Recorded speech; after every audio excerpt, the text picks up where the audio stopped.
হিছে ৰেভন আজাৰ ডাঙৰীয়া মই সকলোকে এটা হাত চাপৰি মাৰি I want to extend our deep gratitude to His Excellency Ambassador of Israel in India মন্ত্ৰী অতুল বৰা ডাঙৰীয়া বিজুলী কলিতা মেধি ডাঙৰীয়ানী অনুৰাগ ৰাজৰীয়া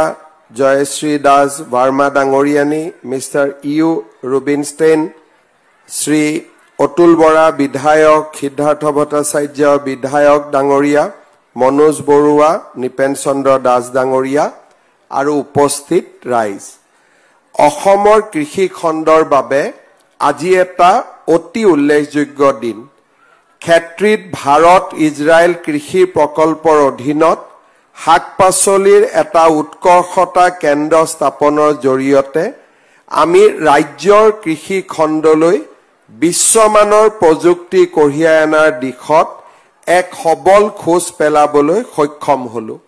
এই কেন্দ্ৰই ভাৰত আৰু ইজৰাইলৰ অংশীদাৰিত্বৰ জৰিয়তে আন্তঃৰাষ্ট্ৰীয় সহযোগিতাক মূৰ্তমান কৰি ইজৰাইলৰ উন্নত কৃষি প্ৰযুক্তিৰ সৈতে অসমৰ উৰ্বৰ ভূমি আৰু পৰিশ্ৰমী কৃষকৰ শক্তিৰ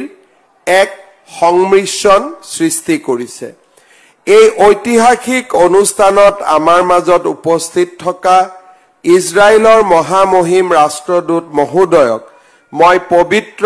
অসম ভূমিলৈ স্বাগতম জনাইছো